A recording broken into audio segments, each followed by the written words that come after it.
Biographies, a genre study by Melissa Wollstonecraft. Literary elements of biographies. There are three types of biographies. The first type is a literary biography. A literary biography is a biographical exploration of the lives of artists and writers. It is often the most complicated form of biography because it incorporates the life and the works of the person. Type 2 is a biography. It's an account of the person's life told by someone else who has done historical research about the person's life and the time in which they've lived. The third type of biography is an autobiography. An autobiography is a written account of the life of a person written by that person. I believe there are many valuable reasons as to why we should teach biographies. First off, it's a way to bring history to life by allowing students to connect with historical figures and different periods in history. Second, I believe that biographies show us what motivated great individuals of the past and helps us to learn more about their actions. And third, when we read biographies, we connect to historical figures, sometimes realizing that they weren't always different from the people of today. Every year there are many award-winning books that are chosen that are biographies, but here are a few that we featured from this year. El Deafo by C.C. Bell won the Newbery Honor. Brown Girl Dreaming by Jacqueline Woodson also won the Newbery Honor. Viva Frida by U.G. Morales won the Caldecott Honor. The Noisy Paint Box, The Colors and Sounds of Kandinsky's Abstract Art, written by Barb Rosenstock, won the Caldecott Honor. The Right Word, Roger and His Thesaurus by Jen Bryant won the Caldecott Award. Separate as Never Equal, Sylvia Menendez and Her Family's Fight for Desegregation was written by Duncan Tonatiuh, and it won the Belpre Honor. Portraits of Hispanic American Heroes by Juan Felipe Herrera also won the Belpre Honor. The Family Romanov, Murder, Rebellion, and the Fall of the Imperial Russia, written by Candace Fleming, won the Sibert Honor. And finally, Josephine, The Dazzling Life of Josephine Baker. I have chosen as my read aloud the book Diego Rivera, His World and Ours. Today I'm going to read for you the book Diego Rivera, His World and Ours, and it's written by Duncan Tonatiuh. Diego Rivera was born in Mexico in a city called Guanajuato, which means Land of the Frogs. As a boy, Diego enjoyed playing with his trains, but more than anything, he liked to draw. Diego loved drawing so much that when he was a young man, he sailed on a ship across the ocean. He went to the city of Madrid in Spain to study art under the direction of a well-known painter. There, he learned the classical way to paint, which means his finished paintings looked very realistic, almost like photographs. After his studies, Diego went to Paris, the capital of France. There, he met young artists who were painting in new and exciting ways. He experimented with these new methods of painting himself. One method was called Cubism, in which the paintings did not exactly resemble its subject, but was composed of geometric shapes, such as squares, circles, and even triangles. One day, a politician named Jose Vasconcelos urged Diego to return to Mexico. He wanted Diego and other artists to paint murals around the city about the Mexican people's history and customs. Diego was thrilled by this new project. When he returned to his homeland, Diego traveled through its deserts, mountains, and jungles. He wanted to be inspired by his country. He met people who worked the land, and he visited the ruins of the ancient civilizations, like those of the Aztecs and the Mayas. Diego was full of ideas after his trips. With the help of friends and apprentices, he began to paint murals on large walls so that everyone in his country, rich and poor, young and old, could see them and learn from them. In his murals, Diego combined the classical way of painting he had learned as a young man and the new styles of art he had experimented with abroad. But he merged them with the simple yet elegant forms of ancient Mexican art that he had grown passionate for after his travels. On the walls of an important government building, Diego painted the history of his country. He painted the struggle of the Mexican people to break free from the Spanish king. He also painted the fight that took place many years later when farmers and workers defended themselves against greedy men who were taking advantage of them. Diego painted his country's dances and traditions, such as La Zundiga, a love dance from the coastal area, and the dance of La Listones, a ribbon dance from the south. He wanted to celebrate the things that were special to Mexico and wanted Mexicans from all distant parts of the land to learn about their culture and feel proud. Diego lived to be an old man. By the time he passed away, he had created many wonderful artworks and was celebrated by people in Mexico as well as all around the world. But if he were alive today, what would he paint? Would he paint the way we dress and live? Would he paint the way we play? Would he paint the big city? As he painted the ancient Aztec city of Tenochtitlan? Or would he paint students at their desks, just as he painted factory workers in the production line? Maybe Diego would paint shops at the mall, as he painted street vendors selling flores. Or would he paint the lanchudoras wrestling in their costumes? Just as he painted the Aztec warriors fighting the invading soldiers, the Spanish conquistadors.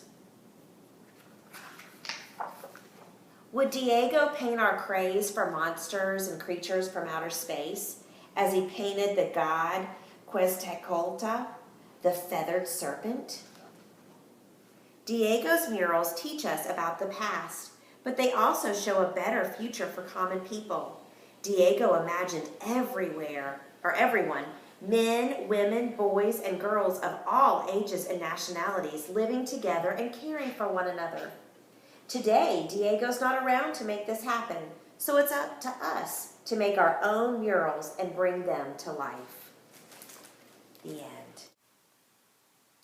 There are many award-winning authors who write biographies, but one of the ones I want to share with you today is Jeanette Williams. She wrote the story Malala, a brave girl from Pakistan, and Iqbal, a brave boy from Pakistan, 2 stories. In this book, it tells the story of 2 young people who both tried to make real changes in their country. Malala is a well-known heroine who fights for the rights of young women in Pakistan to have an education. Iqbal also has won many human rights awards and fought for the end of child slavery in the carpet industry. Both of them were shot as a result of their efforts. However, unfortunately, Iqbal was killed, while yet Malala survived and still continues to inspire people around the world. Another award-winning author is Russell Friedman. His most recent book that won an award is Lincoln, a Photobiography. This book gives a detailed account of Abraham Lincoln's life and is accompanied by 90 black and white photographs and prints. It shares many aspects of Lincoln's legacy. This comprehensive account begins with his childhood and goes through his life to the role as 16th president. It also described his work relating to law and politics, the emancipation, the war, and finally with his death. Another award-winning author is Jerry Chase Ferris. She wrote Noah Webster and His Words. This biography is about the life of Noah Webster, the man who wrote the first 100% American dictionary. As a child, he was expected to become a farmer like his dad, but Noah wanted to be a scholar. He graduated from college and became a teacher.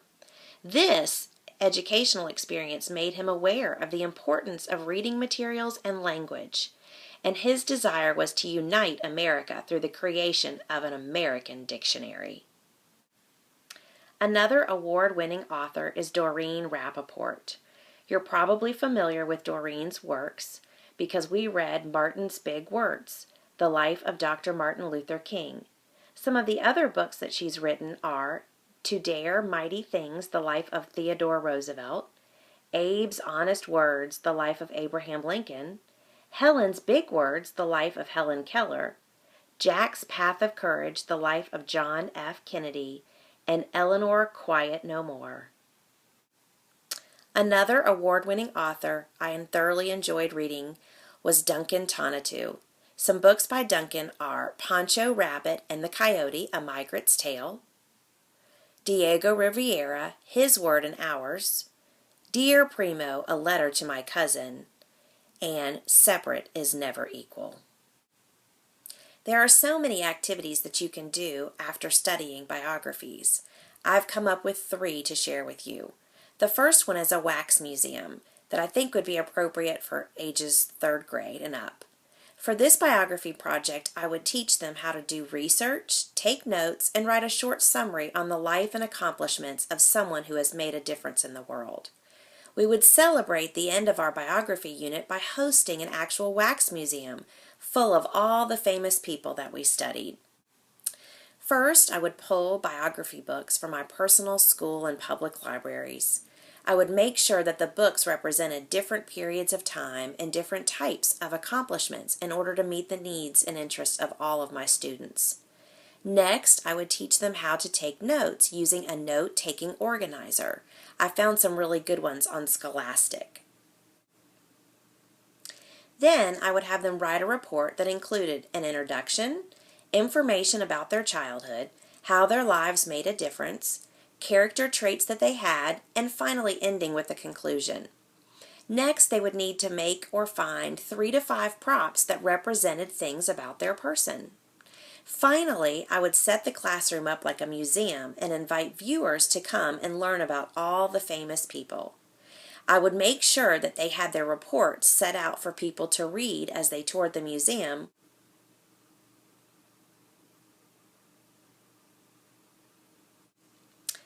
The next activity is an autobiographical graphic novel. This is something I think my son, who's in 7th grade, would really enjoy doing. This activity is based on the book El Deafo by C.C. Bell. C.C. Bell wrote a touching but funny graphic novel that retells her struggles growing up as a child who was hearing impaired. First, I would assign this book to a 7th or 8th grade English class. After reading the book, I would have them journal about a time when they felt embarrassed or humiliated and how they overcame it. Then I would take them through the writing process to help them create their own biographical graphic novel featuring the story of how they overcame a personal obstacle. I believe that since the early teen years are often awkward for most, I hope that this assignment might help them to see that they're not alone when they experience feelings of insecurity. And last, I'd like to tell you about an activity called Abe's Hat. I did this recently with the 1st grade class at Briarwood. After reading several books out loud to my students, we discussed many adjectives that described President Lincoln. Next, we used black and peach construction paper to make a face and a long top hat. Then the students listed the adjectives that described President Lincoln on a pre-made sheet of white paper that we glued inside of Abe's hat. I displayed these pictures of Abe and all the adjectives that described him and his life outside in the hallway to help celebrate President's Day. There are many critical issues for evaluating books when you're doing biographies. When selecting books to use in your classroom, consider some of these questions.